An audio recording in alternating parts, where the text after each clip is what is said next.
40-year-old Marlene Warren answered the front door of her Wellington, Florida home, believing a delivery person was there to drop off what looked like a batch of balloons. She was greeted by someone dressed as a clown who fatally shot her in the mouth with a handgun and calmly fled the scene in a Chrysler LeBaron. Detectives were quick to narrow their sights on 26-year-old Sheila Keene Warren, who was having an affair with Marlene's husband, Michael, at the time of the shooting, but they lacked enough evidence to charge her, and the investigation ground to a halt. Sheila and Michael married 12 years later in 2002, following Michael's release from a 3-year prison stint for financial crimes. The couple moved to Abingdon, Virginia, where Sheila went by the alias Debbie. In 2014, nearly 25 years after Marlene's murder, the Palm Beach County Sheriff's Office reopened the investigation, using grant money from the federal government for solving cold cases.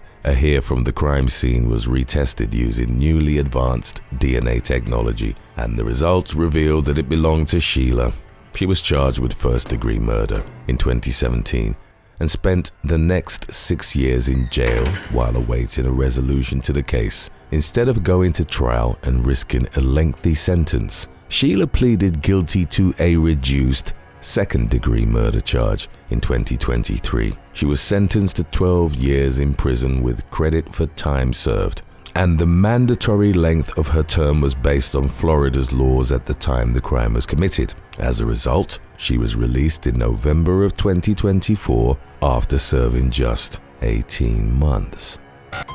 Number 12. Todd Barry.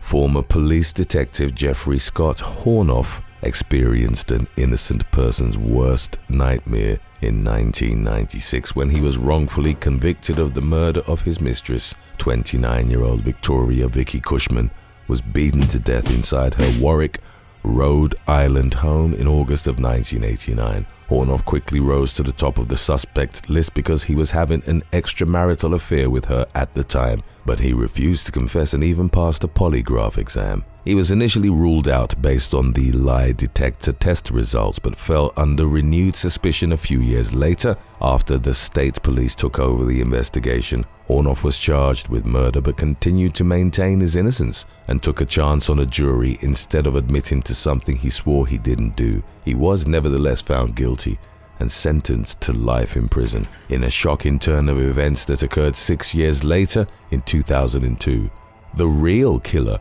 Todd Barry, came forward and confessed to the crime. His admission came as a shock to investigators, especially since he was never considered a suspect in Cushman's murder. After 6 years behind bars, Hornoff was released and his criminal record was soon wiped clean. In early 2003, Barry pleaded guilty to second-degree murder. He was sentenced to 45 years in prison but was released in 2024 due to good behavior after serving less than half the imposed term. 22 years after regaining his freedom, Hornoff told NBC 10 that he was still haunted by memories of going to prison for a crime he didn't commit. I don't really think about it when I'm awake. I still have nightmares almost every night of being in prison or being told that I have to go to prison or escaping or being chased.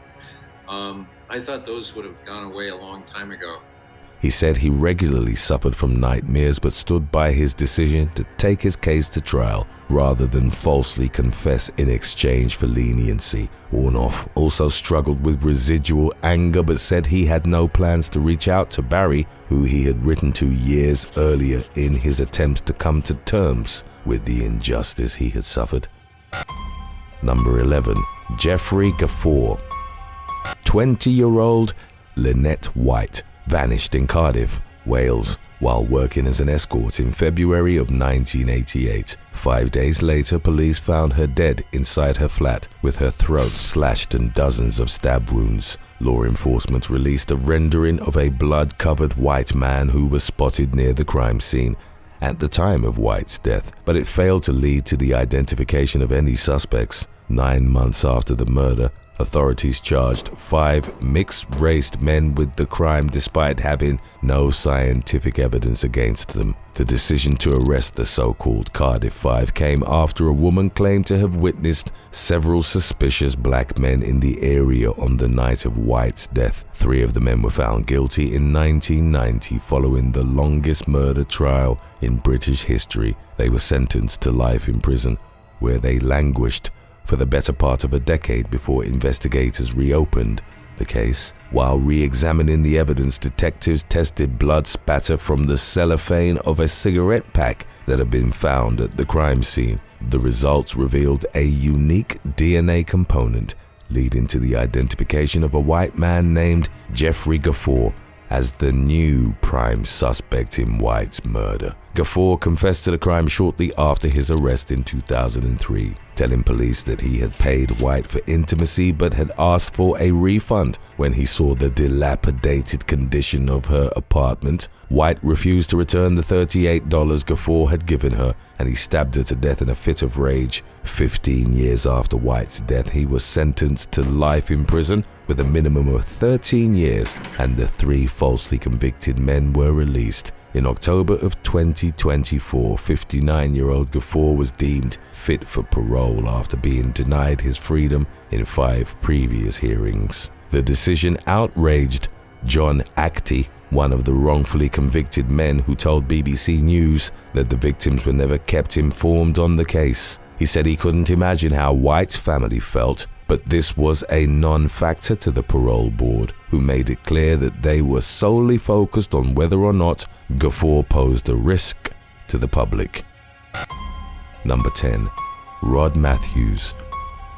Rod Matthews of Canton, Ohio, was just a teenager when he murdered his classmate, Sean Ouellette, in November of 1986. He invited Ouellette to his house after school and proposed the idea of going into the woods to build a fort. After luring Ouellette into the forest, he bludgeoned the unsuspecting victim to death, crushing his skull. Matthews became a suspect in the case after showing Ouellette's body to some of his friends, one of whom alerted the police in the form of an anonymous letter. When questioned by investigators, he said he targeted Ouellette because he would be easy to get to and would be less missed than other potential victims because he had few friends. Matthews also admitted to committing the crime simply because he was curious to know what it felt like to kill someone, stating that he murdered Ouellette for the heck of it. In 1988, Matthews was found guilty of second-degree murder and sentenced to life with the possibility of parole. He was released following his 5th parole hearing in 2024 after serving 37 years behind bars. As conditions of his newfound freedom, he was ordered to abide by a curfew, wear a GPS monitor, and cooperate with mental health treatment.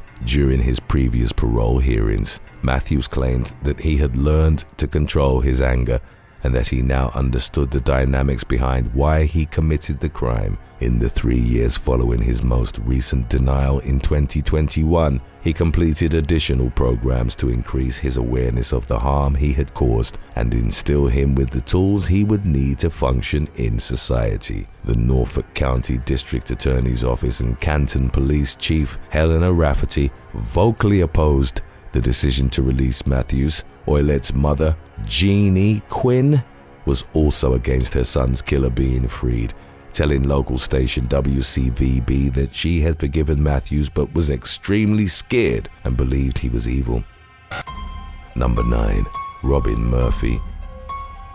In what became known as the Fall River Cult murders, 3 Massachusetts women and teenage girls were killed by self-proclaimed Satanists in 1979 and 1980. The demonic group was led by a pimp and drug dealer named Carl Drew, who's serving a life sentence for the murder of Karen Marsden. Cult member Andrew Maltese died in prison while serving life without parole for the murder of Barbara Raposa, while 17-year-old Robin Murphy was sentenced to life with the possibility of parole in connection with Marsden's death. No one was ever convicted in the murder of the 3rd victim, Doreen Levesque. After initially admitting to killing Marsden, Robin Murphy recanted her confession from behind bars in 1985. She has maintained her innocence ever since. Murphy was released to a long-term rehabilitation facility in 2004 after serving more than 20 years in prison, but her parole was revoked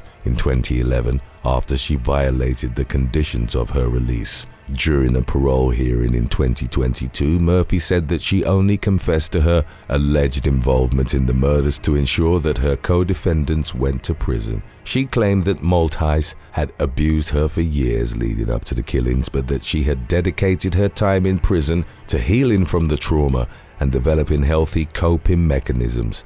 In 2024, the parole board granted the 61-year-old convicted killer another chance at freedom. The decision went against the wishes of the Bristol County District Attorney's Office, as well as State Representative Alan Sylvia, who was a lead detective in the case. In its ruling, the board wrote that Murphy had acknowledged her history of dishonesty and had the potential to reintegrate into society with support from the community. Before fully rejoining the free world, she'll spend time at a rehab facility where she'll focus on honing the skills she'll need in order to avoid unhealthy relationships. Number 8. Stephen Ling. In 1997, 29-year-old Joanne Tulip was stabbed more than 6 times in a sadistic Christmas Day attack in Northumberland, England. Her murder occurred at the hands of a drunk farm worker named Stephen Ling, who killed her purely for the carnal gratification he gained from causing pain to women. Ling was found guilty of Tulip's murder the following year and was sentenced to life in prison with the possibility of parole after 20 years. In 2009, his minimum term was reduced to 18 years. Much to the dismay of Tulip's surviving friends and family members, he was recommended for release in September of 2024 after serving 27 years. During Ling's parole hearing, 2 court-appointed experts testified that they believed he was ready to rejoin society and that he did not pose a danger to the public. This was difficult for many people to believe, considering the gruesome nature of his actions, and the decision to grant his freedom was met with heavy backlash from those who disagreed with it. Several weeks after the hearing, Ministry of Justice officials kicked the case back to the parole board and asked them to reconsider their decision. The matter remains under consideration and Ling will remain in prison until a final determination is made. Number 7. Sam Shelton. In April of 2006, high school student Ashley Reeves was brutally assaulted and left for dead by her teacher, 27-year-old Samson Shelton, in a wooded area of Belleville, Illinois. Shortly after her family reported her missing, police discovered that she had been intimately involved with Shelton, landing him at the top of the suspects list. Reeves's whereabouts remained a mystery for the next 30 hours while Shelton underwent questioning. When was the last time that you saw Ashley? It was out at the bar out in Paderborn. It was between 8 and 10, somewhere around there, and we swapped vehicles because she wanted to take my truck because she had an interview and I wanted to do an oil change on her car. Okay, and what night was that? Claimed that he and Reeves had only been intimate one time and that they got into an argument when he told her that it wasn't going to happen again. Shelton confessed to putting Reeves in a chokehold and accidentally snapping her neck before leaving her out in the forest. Believing Reeves was dead, he left the scene and went line dancing as if nothing had happened. After admitting to his actions, Shelton led police to Reeves. Police initially thought she was dead, and once they realized she was still clinging to life, they assumed she would pass away before emergency responders got her out of the woods. But she miraculously survived, and while she had to relearn basic tasks like swallowing, talking, and moving her head, she narrowly avoided becoming paralyzed. In 2007, Shelton pleaded guilty to attempted murder and was sentenced to 20 years in prison. Now 44 years old, he was paroled in 2024 after serving 17 years. It was the earliest possible release allowed by law, and Shelton will remain under supervision for 3 years. During a phone interview with local station KSDK, Reeves, who is now in her 30s, said she wants to move on with her life and put the incident behind her. Number 6. Sarah Davy. In 1999, teenager Sarah Davy befriended 71-year-old Lily after gaining the elderly woman's trust. Davy and her friend, Lisa Healy, tortured and murdered her at her home in Failsworth, England. The senior citizen had just invited Davy and Healy into her home for a cup of tea when the pair attacked her with such force that she choked on her dentures. In a disturbing display of cruelty, the teens proceeded to throw Lily's beloved family photos in the trash and cut her legs with a knife while also squirting shampoo into her eyes. Once Lily was dead, Davy and Healy threw her body into a garbage can and rolled it to a nearby canal where they discarded her remains like trash. They stole Lily's cell phone and money and used the ill-gotten gains to treat themselves to chocolate and potato chips. In 1999, Davy was found guilty and sentenced to life with the possibility of parole. She has been released 8 times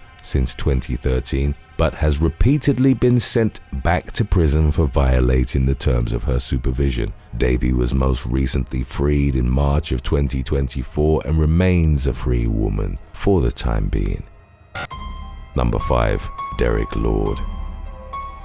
Canadian double murderer Derek Lord was a teenager when he and 2 accomplices, David Muir and Darren Huneman, killed Huneman's mother and grandmother in Delta, British Columbia in 1990 by murdering 69-year-old Doris Leatherbarrow and 47-year-old Sharon Huneman. The trio hoped to secure a $4 million inheritance. The victims' bodies bore horrific injuries, including blunt force wounds to the head and stab wounds to the neck, and instead of cashing in on a windfall, the killers were arrested and brought to justice. Lord has always denied any responsibility in the double homicide, earning him a reputation amongst the court for being entitled, arrogant, and combative. In 1992, he was found guilty of 2 counts of first-degree murder. He was sentenced to life with the possibility of parole, and in 2020, he was granted day parole. Despite his alleged negative attitude, Lord was well behaved in prison and cooperative with the terms of his daytime release, earning himself expanded privileges, which included permission to leave the facility for up to 2 weeks at a time. He hit a snag in February of 2024, however, when he became argumentative during a parole hearing when questioned about his willingness to take responsibility for his actions. Based on Lord's behavior, the board denied his release. He appealed the decision and was granted full parole just 6 months later, with the board concluding that his concerning demeanor during the previous hearing was caused by anxiety. The 50-year-old's freedom remains conditional on several grounds, including a requirement to live with his wife and son, to keep the same employer, and to partake in household and parental duties. Number 4. Albert Ranieri. 59-year-old Albert Ranieri was in his mid-20s when he participated in the theft of $10.8 million from an armored truck outside Rochester, New York. In 1990, the 7-figure heist occurred in the town of Henrietta, where Ranieri was working as the truck's driver. While en route to an early morning delivery, he stopped at a convenience store where his co-worker went inside to buy coffee. While she was in the store, 2 armed men pulled up to the truck and robbed it at gunpoint. Ranieri was initially considered a victim in the case, but investigators eventually began to suspect him of being in on the crime. They spent years attempting to find enough evidence to nail Ranieri for the robbery, but repeatedly fell short of what they needed in order to move forward with the case. Most of the stolen money was never found, and in 1995, the statute of limitations ran out on the case. In 2000, Ranieri unknowingly went to a hotel room that was bugged by the FBI to buy cocaine. He was accompanied by his lawyer, Anthony Leonardo Jr., and could be heard bragging about how he had burned $100,000 of the stolen cash in order to prevent the authorities from finding it. Later that year, Ranieri's alleged business associate, 44-year-old nightclub owner Anthony Vaccaro, was shot dead while driving in Greece, New York. Vaccaro had reportedly helped Ranieri launder the ill-gotten money, leading to suspicions that Ranieri was responsible for the murder. A few months later, federal prosecutors charged Ranieri and Leonardo with conspiracy to commit murder and conspiracy to distribute cocaine. Leonardo pleaded guilty and served 13 years in prison for his crimes. He admitted that he and Ranieri had plotted to kill Vaccaro, and in 2002 Ranieri confessed to the murder. As part of a deal with prosecutors, he pleaded guilty to Vaccaro's murder and a racketeering charge in exchange for a 30-year prison sentence and a $250,000 fine. Under the original terms of the agreement, Ranieri wouldn't have become eligible for parole until 2027, but he was granted compassionate release in 2024 at the age of 59 and is now a free man. Number 3. James Parker.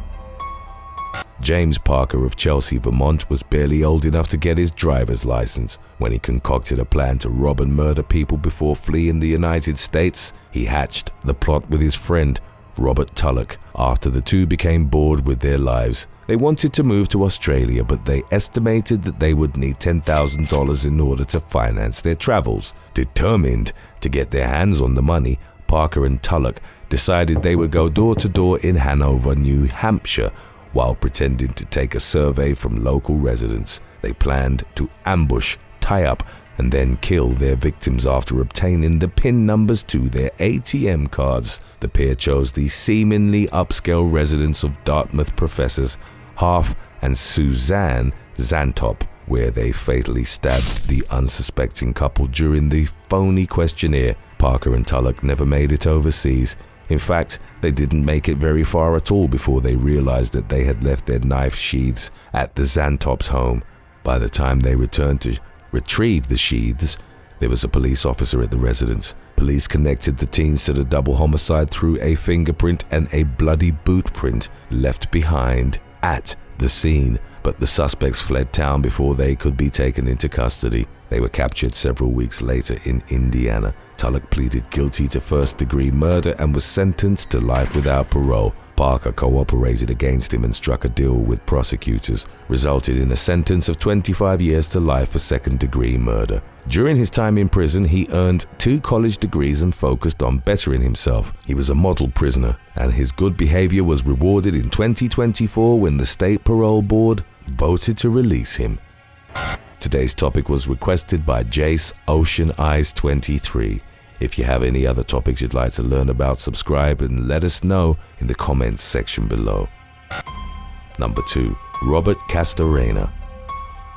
Janice Baker Castorena was stabbed to death at her home in Sacramento, California's Southland Park neighborhood in October of 1996. The killer was none other than her husband, schoolteacher Robert Castorena, who abandoned the couple's children and fled to Mexico after the murder. He was captured several weeks later and extradited to the United States. 2.5 years later, Castorena pleaded no contest by reason of insanity to a second-degree murder charge. In 1999, the judge overseeing his case ordered him to undergo psychiatric treatment. His sentence for killing his wife was stayed until 2017, when his sanity was finally deemed restored. 21 years after Janice's murder, the judge sentenced Castorena to 15 years to life. He was paroled in 2024 after serving just 7 years at California's notorious Folsom Prison. Robert and Janice's son was outraged to learn that his father was being released, telling ABC 10 that nobody had even contacted him to let him know. He said he felt failed by the system and that he opposed Castorena's release, but this did not seem to be a factor in the parole board's determination that the convicted killer is fit for freedom.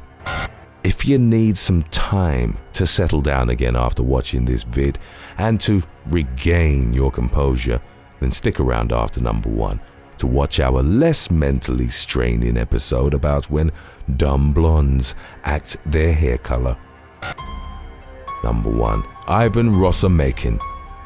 After Russia invaded Ukraine in early 2022, 29-year-old convicted Russian murderer Ivan Rosomakin was released from prison while serving a 14-year sentence so he could join the war effort. He joined the Wagner mercenary group and was allowed to live freely in Russia's Kirov region after he finished his service. It was during this time that he killed 85-year-old Yulia Boyskik in her home.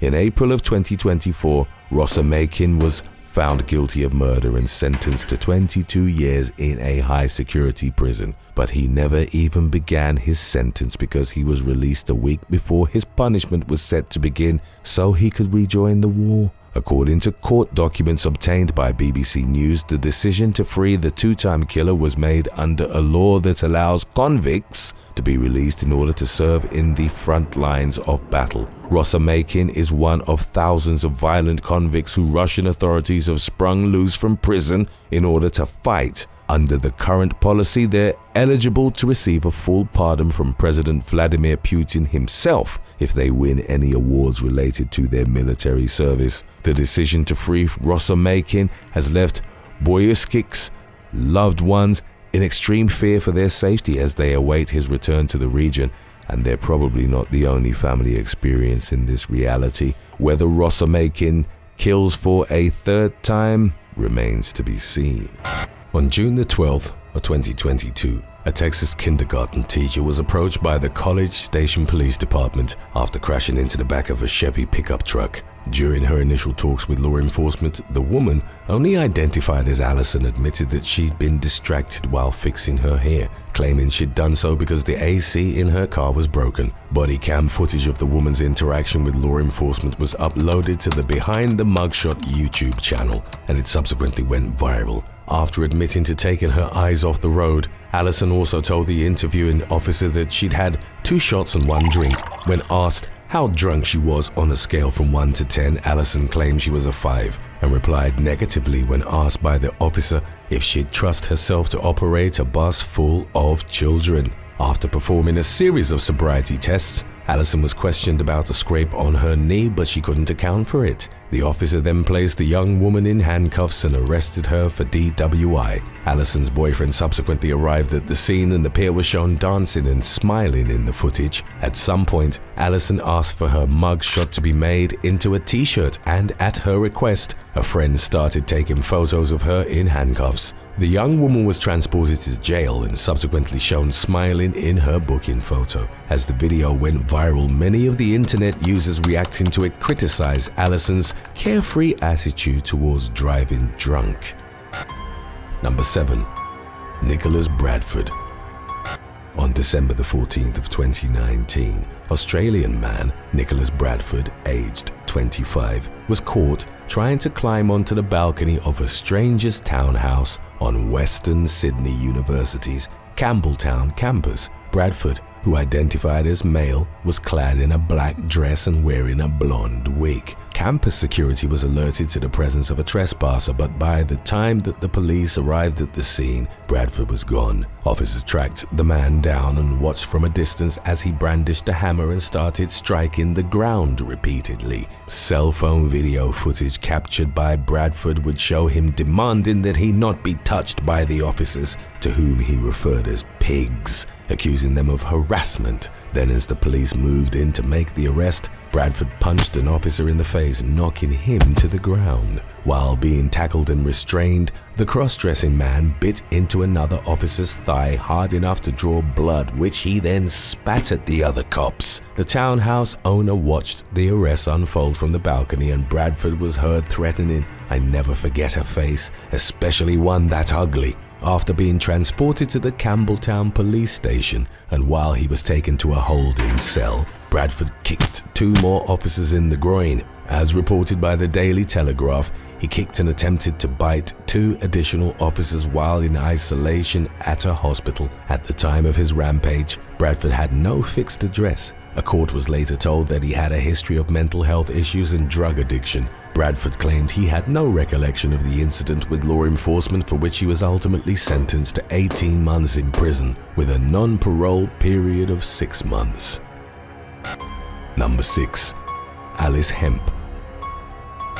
After a relationship lasting several months, Leading up to the summer of 2022, English OnlyFans model Alice Hemp received a breakup call from boyfriend Kieran Prince. 30-year-old Hemp from Adlington near Macclesfield, Cheshire, reportedly begged Prince to take her back, but he initially ignored her. The man ultimately agreed to meet with Hemp on June the 24th after she threatened to self-harm. The pair were in Prince's car and the man asked Hemp to leave after reaffirming that the relationship had ended. In the moments that followed, Hemp, who went by Fast Blonde on OnlyFans, punched, headbutted, and struck the man with her elbow. She then chased after Prince, but he was able to flag down a passing police car. The woman was arrested the following day. In a later statement, Prince said that his ex's behavior had left him with a number of anxiety and other personal difficulties that prevented him from forming new relationships. Hemp denied any wrongdoing, but was found guilty of harassment and assault in Warrington Court. She was ordered to complete 150 hours of unpaid work and 10 days of rehabilitation activity with the probation service, in addition to being given a restraining order prohibiting her from contacting Prince for 12 months. Number 5. Zachariah Cook.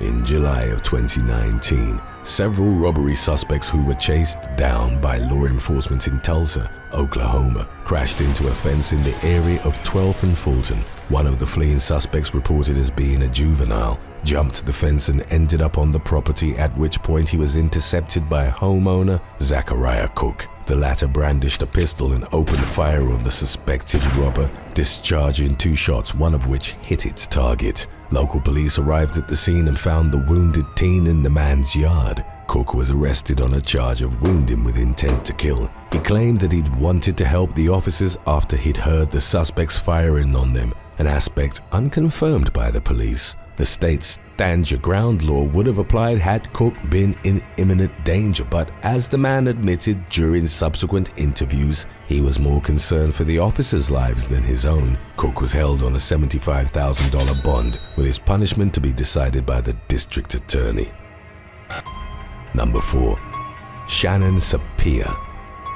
20-year-old Shannon Sapir was arrested for criminal mischief in Stamford, Connecticut, following an incident in which she vandalized 2 cars on August the 7th of 2015. The young woman suspected that a female friend of hers was seeing her ex-boyfriend. She keyed the former's car and tried to carve an insult, but misspelt the intended word as war, missing the H. She also keyed her ex's vehicle and slashed the tires from both his and his alleged lover's cars. Sapir alluded to being the person responsible for the destruction in a message to her ex and was eventually taken into custody. She tweeted about the arrest, writing, "At least the boys were nice enough to buy me dinner in there." After the story started gaining traction online, Sapir tried to hit back at commenters calling her a dumb blonde by stating that she was an English major.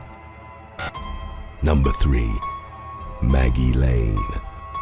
Shortly after turning 21, model Maggie Lane was arrested for marijuana possession in Muskogee County, Georgia on March the 17th of 2018. Lane, who'd walked for the brand during fashion shows in 2016 and 2017, had less than an ounce on her, which counted as a misdemeanor, punishable with a fine of up to $1,000. Lane, who was represented by industry leader IMG Models, was released on the same day of her arrest. While Lane's crime was generally regarded as rather harmless, the incident generated attention on the internet, particularly due to the young woman's mugshot. The main idea outlined by online commenters was that even without makeup and in a stressful situation, the blue-eyed blonde model looked stunning. Number 2. Robert Walls. In the spring of 2019, a Florida man named Robert Bobby Walls was wanted on drug charges by law enforcement in Brevard County. He was part of a wider investigation that involved the release of arrest warrants for over 100 suspects. In early May, officers set up a perimeter around a residence where Walls was known to be staying. At some point, they noticed a man riding a bicycle away from the area. They quickly identified the man as Walls and took him into custody. The police department later revealed that Walls had amateurishly disguised himself in an attempt to cycle past officers at the scene. The man, who was possibly under the influence of drugs at the time, had made no other effort to conceal his identity except for wearing a blonde wig. As reported by deputies, Walls faced several charges that included solicitation to sell controlled substances, conspiracy to possess controlled substances, and unlawful use of a two-way device. The sheriff's office posted about Walls's poor attempt at disguising himself and jokingly stated some rules for would-be lawbreakers. The first was for them not to sell drugs in the first place, followed by don't try to hide from law enforcement if you have a warrant, and above all else, do not wear a hideous wig while trying to run. The post concluded its tongue-in-cheek remarks with, "Come on, man, have a little dignity." Number 1. Orla Sloan. In June of 2023, a young woman appeared in court and admitted to carrying out a campaign of stalking and harassment against England soccer star Mason Mount, his Chelsea teammate Ben Chilwell, and Scottish international Billy Gilmore. 22-year-old Orla Sloan developed an online alter ego which she called Devil Baby and used it to torment the soccer players. The incident unfolded after she and another model had been invited to a party at Chilwell's home. It was there that she met Mount, and they slept together at the residence before parting ways. The soccer player stopped communicating with Sloan after a few weeks, reportedly realizing that the relationship had no future. Angered by the rejection, she wrote to him and warned, "Beware of the devil, baby Mason," followed by numerous other threats over the months to come. Sloan, who made her money on OnlyFans, used at least 21 phone numbers during her campaign against Mount, Chilwell, and Gilmore. She told the latter, "I will hunt you down," and claimed to have terminated a pregnancy with him in spite of the fact that they'd never slept together. She also made disturbing collages of Mount and Chilwell with other women. Once faced with the legal repercussions of her actions, Sloan apologized profusely for her behavior, which she attributed to getting carried away with her online persona. She reportedly came to mistakenly believe that as Devil Baby, she was free to act in whatever manner she wanted without consequences. Sloan noted that the scandal resulted in her losing friends, an employment opportunity on the Greek island of Mykonos, and had negatively impacted her dating life. She was sentenced to 12 weeks in prison, suspended for 18 months, with 30 days of rehabilitation sessions and 200 hours of community service. Thanks for watching. Would you be willing to spend the entirety of 2025 in a maximum security prison in exchange for $250,000? Let us know in the comment section below.